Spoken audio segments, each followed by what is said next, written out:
जिला हरदोई के थाना कोतवाली हरपालपुर के अंतर्गत एक गांव है कूड़ा नगरिया। मेवाराम अपने परिवार के साथ इसी गांव में रहता था। परिवार में पत्नी उमा और 5 बेटियों के अलावा 2 बेटे अश्विनी और अंकुर थे। मेवाराम के पास खेती की जमीन थी, जिसकी आय से उसके परिवार का गुजारा हो जाता था। मेवाराम भागवत कथा करने का भी काम करता था। उसके काम में उसके बड़े भाई सेवाराम भी उसका साथ देते थे।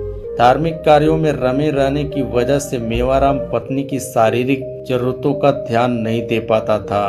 वैसे भी वह 50 साल से ऊपर का हो गया था।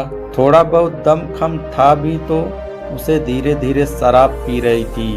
दूसरी ओर 7 बच्चे पैदा करने के बाद भी उमा की बदन की आग अभी तक सुलग रही थी।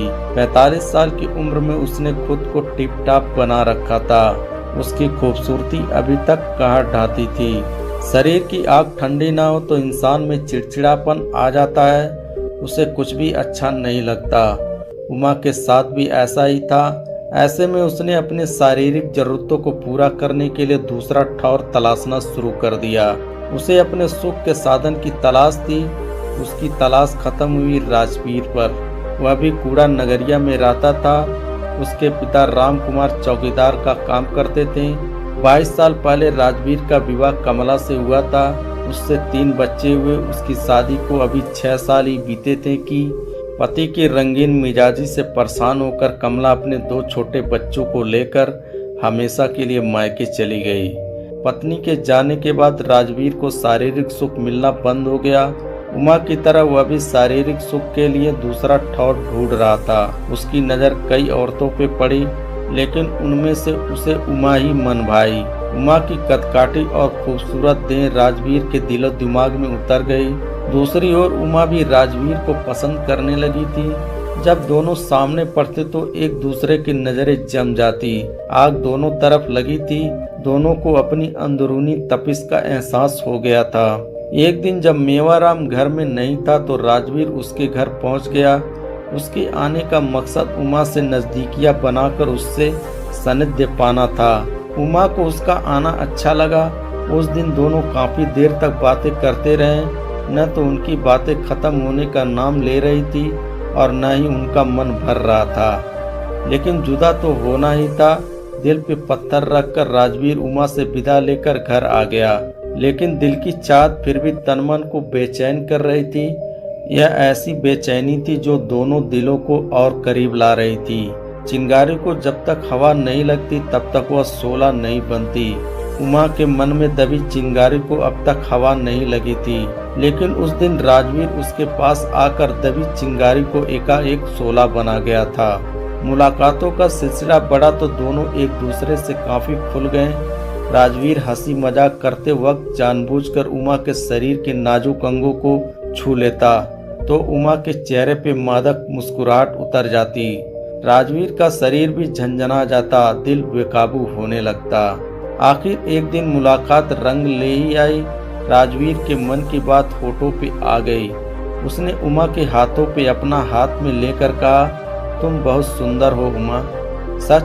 उमा ने उसकी आंखों में आंखें डालकर पूछा। हाँ, तुम बहुत सुंदर हो।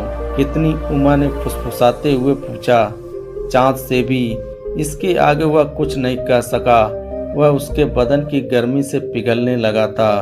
राजवीर की बात सुनकर उमा के चेहरे पे चमक आ गई। राजवीर को नशीली मदमस्त निगाहों से देखते हुए वह उससे सट गई और उसके कानों में फुसफुसा कर बोली, शादी कर लो, तुम्हें मुझसे भी सुंदर पत्नी मिल जाएगी। उसकी बातों ने आग में घी का काम किया। वह बोला, लेकिन फिर तुम तो नहीं मिलोगी। अगर मैं मिल जाती तो तुम क्या करते? उमा ने शरारत में कहा और बदन को मोड़कर नशीली अदा से अंगड़ाई ली।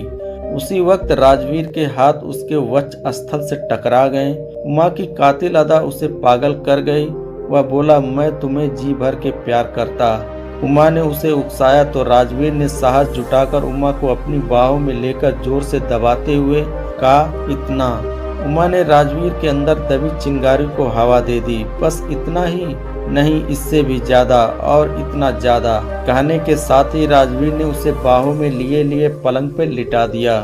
अपनी अतृप्त प्यास बुझाने की चाह में उमा ने उसका रत्ती भर विरोध नहीं किया। इसकी वजह वह उसे और उकसाती रही। लोहार की धौकनी की तरह चलती दोनों की तेज सांसें उनके मिलन की सरगम ने कमरे में तूफान उछाला दिया। राजवीर के समागम से उमा को एक अलौकिक सुख आनंद मिला। उमा को अपने पति मेवाराम का समागम बिल्कुल नहीं भाता था, लेकिन राजवीर को वह दिल से चाहने लगी। वह राजवीर के बारे में सोचने लगी कि क्यों न हमेशा के लिए उसी का होकर रह जाएं। उसकी यह सोच गलत नहीं थी, क्योंकि उसके भीतर मचलते जिस तूफान को उसका पति एक बार भी शांत नहीं कर पाया था, राजवीर ने उस तूफान को पहली मुलाकात में ही शांत कर दिया था। फिर एकाएक उमा उसे बेतहाशा प्यार करने लगी। उसकी आंखों में आंसुओं की अविरल धारा बह निकली। उसे रोते देख राजवीर घबरा गया। वह बोला, यह तुम्हें क्या हो गया उमा? तुम पागल तो नहीं हो गई? नहीं राजवीर, आज मैं बहुत खुश हूँ। तुमने आज जो सुख जो खुशी मुझे दी है उसे मैं शब्दों में बयान नहीं कर सकती। आज तक इतना सुख इतनी खुशी मुझे मेरे पति से नहीं मिली। सुहाग रात से मैं जिस सुख की कल्पना करती आ रही थी, आज तुमसे मिल गया। उस रात जब वह मेरे कमरे में आए और मैंने घूंघट की आड़ से देखा तो मंत्रमुग्ध सी देखती रह गई। भरे पूरे शरीर और उनकी गहरी नशीली आंखों में डूबती चली गई। मैं उनको और वह मुझे देर तक एक दूसरे को देखते रहे। फिर एकाएक उनकी स्पर्श ने मेरी तंद्रा भंग कर दी। थोड़ा रुककर वह बोली। वह आए और मेरी बाहों को पकड़कर बैठ गए। फिर धीरे से घूंघट उठा दिया। कुछ देर वह सम्मोहित से मुझे देखते रहे। उनके होठ मेरी ओर बढ़े और उन्होंने मेरे चेहरे को अपने हाथों में समेट लिया। फिर मेरे होठों पे अपने तपते होठ रख दिए। उनका स्पर्श पाकर मैं सिहर उठी।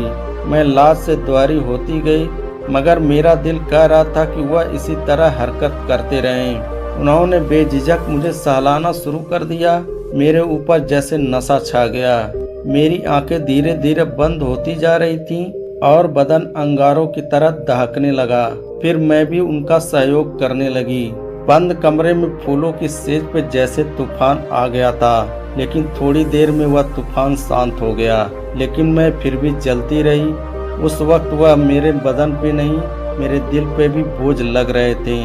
उन्होंने जो आग मुझ में लगाई थी उसे बुझाए बिना निढाल हो गए थे। पहली रात ही क्या, किसी भी रात वह मुझे सुख नहीं दे पाए।